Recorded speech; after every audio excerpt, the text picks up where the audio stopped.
What are the aliens in the movie Skyline? Since there are two movies in this franchise, I'll try to cover as much as I can about these aliens.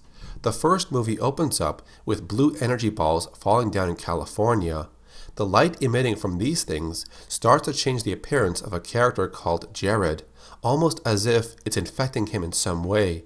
These events are just a preview of what unfolds later in the story. We are then taken back to what happened before this, introducing us to other characters like Jared and his girlfriend Elaine, who is pregnant, Candace, Terry, Ray, and a few others. During that night, this is when the aliens invade Earth, and their technology is far superior to humans. The light emitting from the blue spheres had some type of hypnotic effect. Humans that looked upon the light would be drawn towards it, unable to look back, losing control of their actions. Jared even said himself, "I was being pulled towards this light."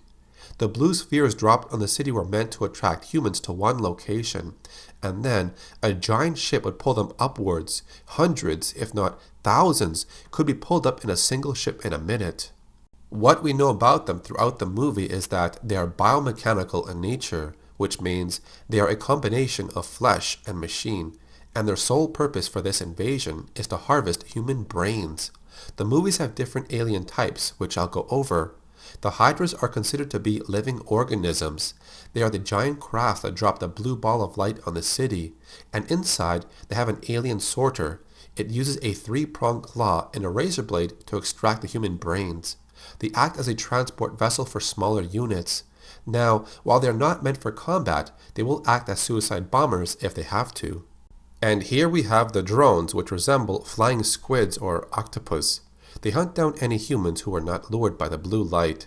They are also known to engage in combat if necessary, but are also tasked with maintenance of the mothership. After a nuclear strike by the humans, the drones are seen to help repair the damage on the ship. They are controlled by human brains, and if they need a replacement, they can only function without a brain for a few minutes until a suitable brain is found. The tankers are very big and strong, seen mainly as a ground unit. They go about the city to gather any live prey. A pilot would control the tanker, and their vision is through some sort of holographic HUD. All these humans who would then be taken into the mothership, and their brains would be taken. While they are very resilient, their main weakness is to high-caliber explosives like a rocket launcher or tank shell. But just like the drones, their skin is highly flammable. The workers appeared later in the story. It's possible they use these bodies to control other life forms, but they still require a brain to function. When it comes to their body structure, it could resemble a primate or gorilla. The arms were long as they dragged their knuckles on the floor. Their face would have multiple blue eyes, and the skin appears to be slimy and brown. The hive mind is the purest form of the alien species. They command the alien forces during the attack on Earth. It is also seen to pilot a hive mind tanker unit.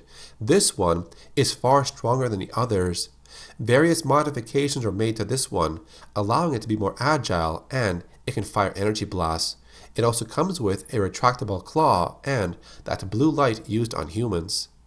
And this here is the warrior. They were the result of human brains being directly implanted into a biomechanical alien body. This subject would then be controlled by the hive mind from the mothership. Because their anatomy is based on humans, they act as foot soldiers, which means their weakness is the neck or head. These new bodies give them incredible strength, able to rip human limbs apart fairly easily. This also brings up the question of what happens when someone escapes the blue light. Jared was pulled away from the light and started to manifest some strange markings on his body. His eyes would also change in appearance and color. He would later display increased strength. He would also develop immunity to the blue light, since he escaped its control a few times. Jared's brain is later taken and put into a worker body, but his brain is red, not blue like the others. It's possible this is because he was not under the mind control, so he was free to fight back. They were later called red light aliens. Then we have the hybrid aliens. This is the result of a pregnant woman being exposed to the blue light. Rose, who is the daughter of Jared and Elaine, ended up turning into an evolved alien. But during this process, her body would grow much quicker, which resulted in Elaine's death when she gave birth. Hybrids, or evolved aliens, would reach the age of 30 years old in a matter of 10 years. hybrids would require a blood transfusion because their bodies grow too fast. This new hybrid would not be affected by any form of mind control of the hive mind. It also has the power to cut the connection between the warrior and the hive mind alien. The first movie is about the invasion and ends on a cliffhanger, with Jared's brain being planted into an alien body. The second movie takes place around the same night the invasion begins. However, it introduces new characters and expands the story. It also turned into some type of martial arts movie along the way, but it was fun to see the new alien types. There were also different concept art pieces released by Studio ADI, which shows how each alien type would have differed from the final result. So that covers the aliens in the two movies Skyline. If you saw this movie, what did you think about it? Tell me in the comment section. I will be making more videos like this, so make sure you subscribe to my channel and turn on notifications. Thanks for watching. My name is Carlos, or Acid Glow, and I'll see you in the next video.